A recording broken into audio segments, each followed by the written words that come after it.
So Megacon happened not too long ago, and I was lucky enough to go, and I'll show you in just a second exactly what I picked up.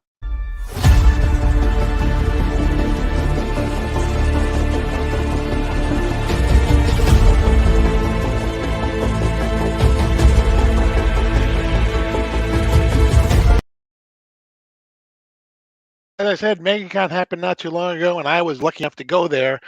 Before we get started, though, as always, I am Paul Cook. This is Sector 2815. Don't forget to add us to your subscription. Make sure you hit the subscribe, hit the like button, hit the notification button so that you're alerted whenever I upload new content.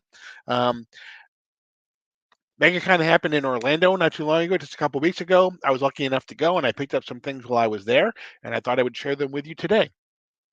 Here are some of the things that I picked up, starting off with from Big Time Collectibles.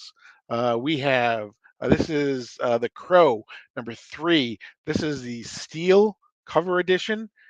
This is there was only 75 made of these. This is number 21 of 75. They sold out of these rather quickly. The Steelbook comics are something that is really taking the comic world by storm. These are extremely collectible, very sought after. So I was lucky enough to get one of these on the very first day of the con.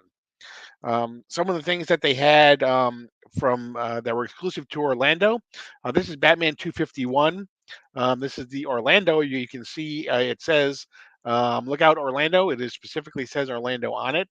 Um, this is a facsimile of Batman number 251 with the great Neil Adams doing the cover. But this was an Orlando exclusive just to MegaCon because it is in Orlando. Um, you know that when I'm there, I'm always looking for foil covers. There were plenty of foil things to be had at the booths. This is Dark Knights of Steel number 1. This is a special foil edition. This was limited to just 500 copies. This is the Fan Expo exclusive. I believe it's Dan Mora on the covers. If you're not reading Dark Knights of Steel, you really need to pick it up. Tom Taylor is just once again knocking it out of the park on this. It's kind of a Games of Thrones meets the DC universe type of a story. But if you like fantasy, if you like sci-fi, if you like medieval type stories, Dark Knights of Steel is definitely for you. They had a couple of foils for Aquaman number 1. This was limited to 500 copies. This is the foil edition of Aquaman number 1. And then they had another one, which was the Jim Lee cover. This was limited to 1,000 copies. Again, this is the Jim Lee cover to Aquaman number 1. They also had a foil edition of Dark Knight Returns number 1 as well. This was something that was given out at a couple of comic conventions, but they had a few left that they had in Orlando, and so I managed to pick some up while I was there. And then getting to some of the booths that I got to. This is the Batman Who Laughs number 1. This is the Miko Suyan variant limited trade dress. It's not really a sketch cover. It's kind of a combo. You can see the lips on the Batman Who Laughs is red. Um, but this was one of my favorite covers. I have the color version of this as well. This is the Batman Who Laughs number 1. And then finally, I have the issues that I picked up, back issues for myself. Um, I didn't really get a lot, but the ones I got, I'm really happy with. This is Adventure Comics number 221. This is from 1956. This has one of the first appearances of the Babe of Steel, later to be called Super Baby. Um, as you know, in the 50s, Mort Weisinger, who was the editor of Superman, really kind of exploded the Superman mythos with Crypto and Supergirl, and they had Superboy going on at the time as well. And so they said, where else can we expand him to? He also did the Bottle City of Candor.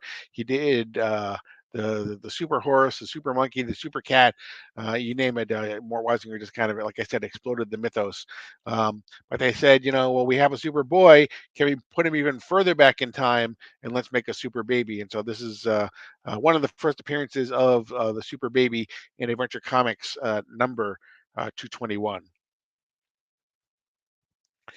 From 1949, I have World's Finest Comics number 29. This is, I just saw this cover, and the World's Finest Comics covers of all the covers in the Golden Age had some of the most fun covers that were out there. They often just had, Superman and Batman and Robin doing something kind of fun, in sometimes cases kind of weird. They'd be power swapping and things like that. But they really had nothing to do with the internal part of the story, because in the earliest World Finest comics, including here, although they appeared on the cover, they did not appear in any stories together inside. Batman and Robin appeared in one story, and Superman appeared in his own story, but they did appear on the cover together. So again, this is from 1949, World's Finest Comics, number 29. And then finally, if you've been following me, you know that one of the things I've been trying to do is I'm on a mission right now to try to get as many Golden Age Green Lantern issues as I can. Obviously, Green Lantern is my favorite hero, hence Sector 2815. Um, but I've been trying to get some. I have a couple already, and I managed to pick up some while I was at Megacon. This is Green Lantern number 24. This was from 1947, but it was actually released late in 1946. But this is Green Lantern number 24 that I managed to pick up while I was there. And then I also managed to pick up Green Lantern number 19, which was also from 1946.